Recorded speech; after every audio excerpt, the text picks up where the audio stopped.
Hi, welcome to this Yeovil mini creatives making workshop, which supports the booklet that Yeovil Art Space has created in partnership with the Huddle in Yeovil. And today I am joined by the lovely Jess, Egan, who is one of the artists who's contributed to our super booklet that's available to all families. And is going to show us some amazing creative parent activities through art. Welcome, Jess. Hello, how are you? I'm good, I'm good. So you know that this project has come about from us all being in isolation, and we realised that a lot of things were going on for kids in the school and all the school portals, but there are a lot of the younger children and preschool children, and more importantly the parents, didn't have access to lots of their usual spaces to go and make and play. Have you, as a mum yourself, how have you found it? I felt quite grateful that we are relatively creative, because I think trying to think what to do every day to fill some of the time, it moves strangely, doesn't it? Some days can go really, really fast and others can go really, really slowly. But we've had lots of make it sessions and pulling out bits of recycling and stuff and going with projects. But it's hard to sort of pull out of somewhere what to do each day this summer. You know, it's not all days you can get outside, and it's tricky. Yeah, I thought the second lockdown was harder because it was like indoor play a lot more. Well, then you go out and get wet. You can't do that for as long as they get cold, don't the little ones?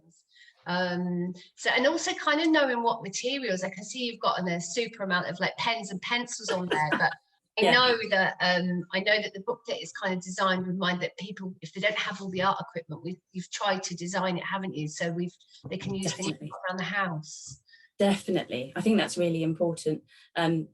Yeah, I think just going with whatever you've got, even if it's just a couple of pens or biros, and there's great fun to be had with even junk mail and, you know, tearing things up and building things. You can get quite inventive depending on what you've got. Right, and that's the point of these sessions, isn't it? Because we kind of want to help people who aren't maybe confidently creative just have a little go and have some fun with their kids. So you've got some great maps behind you there. So I can't wait to see. So I'm going to be here making some notes myself. Okay. Right. So I'm gonna let you share what you're doing with us. Okay. That's wonderful, and it'll be over to you. All right then, thank you very much. So the activity that we looked at around treasure maps kind of comes from this book that we bought some time ago. It's called The Marvellous Moon Map, and I picked it because I just love the illustrations in it. And luckily for me, it's become a bit of a family favourite.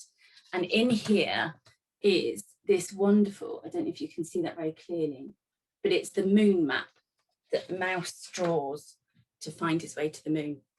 Anyway, so I'm sat reading this with Max, my little boy, one night. He's just turned 5, and I think we'd received something in the post, and we've got this huge piece of brown paper. So I thought, oh, I'll keep that just in case it comes in useful, as you do. And so the next day, I said to him, "Shall we make our own?" And we just gathered together some felt tip pens. He'd been given some stickers. It really was just a sort of a make it thing, and we got out some of his favourite toys at the time, like a bulldozer and a dinosaur, and we just scribbled those on, both of us together. We didn't have an awful lot of materials, but we just wanted to make something that he could almost draw his, wheel his toys along, and it was a really good success. And out of a piece of paper and a couple of pens, we had a new toy that was the backdrop to some of our games. So since then, we've made quite a few treasure maps because it's become a real favourite. It can be on all sorts of different types of paper. I've got here just a little bit of brown, A4 paper, depending on what you want to use on it, but it could be torn edges, it could be all sorts of things. But today I'm going to use just a piece of A3 plain white paper because I think that will show up better. And I'm mainly just going to use felt tip pens because that will show up well as 2. So I'm going to start with bringing the camera down to show you. I'm going to throw a few elements of the map into the idea, but really this is about imagination and just taking it wherever you want to go. We've gathered together lots of materials. I'm lucky just because between Max and I, we've got, but this really could be down to just a couple of felt tip pens. You might even have a couple of stamps around, maybe even some stickers, but just let it see where it takes you. So I'm going to start with a border. I've recently been looking at some Ordnance Survey maps, old pirate treasure maps, all that kind of thing. And quite often you get a border, and that you can decorate with some different colours, maybe a few stripes, some dots down the sides, depending on what style and where you want to go with it. Then we've recently discovered compasses. So with directions and the letters, and that's, you know, my son's really keen on that. So I'm not going to do that on the camera right now, but you can just pop in the corner your little circle with your directions and your north at the top. That's a nice little attribute. And then decide where you want your map to be. We're really favouring at the moment oceans and sea maps and things like that. Don't know if you can see up there, that's the one. It's got lots of islands in it. We're really into our octonauts as well, so that's kind of a big thing for us at the minute. So I'm going to do some islands on here. Let's pick up a couple of felt tip pens that'll be.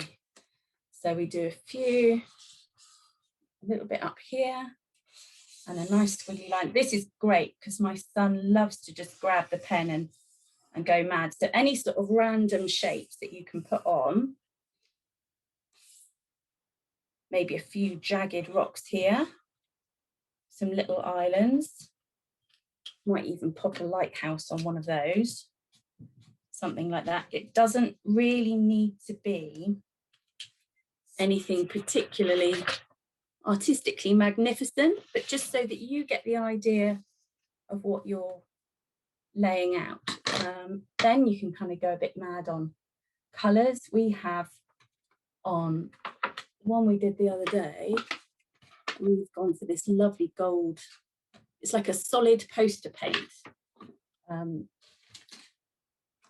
We just got given that as a Christmassy thing.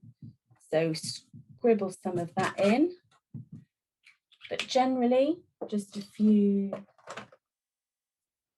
felt tip pens, pencils. I'm going to go super quick here just to give you the idea around the edges. And let's put in, it doesn't all have to be natural colours, it can be pretty wacky. We've gone for real kind of way out there imagination storytelling. But one of the maps that we've done recently, we actually based it on a walk that we'd been on. So we had a little clump of trees that we'd seen and a gate we'd been past and a little stream. Some of these maps that we look at in our stories remind me of Winnie the Pooh's 100-Acre Wood. So you've got these lovely little things like that, which really remind us of some of the walks that we've been on recently. Anyway, so we've got our islands. We're in the sea, so we've got all sorts of ocean things that we can think about. Max and I threw some watercolour down for the background, and he and I were busy drawing waves, and you can put in some fish off the coast of this island. Just little marks, just little symbols. It doesn't have to be a sophisticated piece of artwork. What you're doing really together is creating a story, I suppose. Now, of course, on Max's map recently, I've put some pictures in the activity book. It ended up being Max's monster map. So we had to have a sea monster in there. Now this one, It's just done by taking a couple of pens and scribbling it on a piece of paper and then cutting out a sort of wiggly wormy shape. It's quite basic, but onto the map it goes with a bit of Pritt stick, and you can draw around it or draw a forked tongue or some even put some googly eyes on there, whatever you've got around at home. You can kind of collage bits onto these as well. We've got a few stickers, but it can be cutouts from a magazine, all sorts of bits and pieces really. We've got some pirate stickers, which is kind of appropriate. So we'll have a pirate island down here with the port, and you can just draw little roofs for a house, for houses, for the town. We've put ships on, all sorts of different elements that you can think of to do with your pirate maps. This one I was working on yesterday, so it's a little bit further on than what I've been doing here, and I was using some water over the top of the felt tip pens, and that helped us fill in some of the spaces, and we were using some of these stamps to create new ideas for different islands and different textures. Then the next part, once we'd got our sort of basic layout, we then had to sit and think about what we wanted to call our islands. Now on Max's monster map, marvelous monster map, we've got Volcano Island, we've got Fake Treasure Island, we've got Real Treasure Island, Baby Islands. It's really nice opportunity to start constructing that story. You can see where we added in fish and the waves. There's lots of very random stamps. Definitely Dinosaur Island was quite important. And that was our sea monster. And also a bit of glitter was very important to get in, sparkly sea, but it doesn't have to be an ocean map. It could be on land, it could be desert, it could be mountains. It's something to just really lose your imagination in and have a play, have a doodle really. So we'll pop some names in here. So you can have some wild mountains up here and have Peak Island. And I think the Gold Island ought to be the traditional treasure island. We've got our compass, we've got our islands, we've got our border, we've got a few different elements in there. I think to make a treasure map, you would definitely have to have an X marks the spot in there somewhere. So if you've got a red felt tip pen or something like that, I think maybe the treasure should be on Pirate Island. Let's put that one in there. Pirate Island. And maybe a route on the map. So perhaps you would start from up here and just add in those lovely little dashes that you see in all the fictional stories that take your adventurers on their route. I'll hold this up in a minute. So we go all the way round. Perhaps you'd encounter that sea monster around here. All the way round to Pirate Island and have that one as a decoy. So, I mean, it really is a very basic idea. This is a very, very basic layout. But I think the idea that you can have fun gathering together any bits and pieces that you've got around the house, that you can sit and have this kind of play, have a little bit of a doodle and have some fun with it. Just create some stories. You could gather ideas from your walks. You could gather ideas from favourite storybooks like we have. You could gather favourite toys from around the house. Brilliant idea to add in a favourite toy. So you're taking that toy on an adventure. I think the possibilities could be endless with this one. So it's a very basic starting point, but then see where it can take you. Right, so. Oh, that's brilliant. I was sitting there, I've got slightly older children and I'm just thinking, you know, you can get, like you said, you can get your ideas from their favourite books or even out in the garden. Or what I really love about that, Jess, is you can do a little bit and then you can add to it. So you can, sometimes little children's attention span is a bit short. This is brilliant because you can just keep adding to it. You can make it as sophisticated or as simple as you like. I mean, Max, having just turned 5, and his attention span is not quite there yet. So definitely with that immediacy of just gluing and sticking some bits on, a clever little effect like the sea monster, or if he's been given some stickers, adding those in, just hooks him in. But we can pick it up on another day. It doesn't have to be done all in one go. But it does.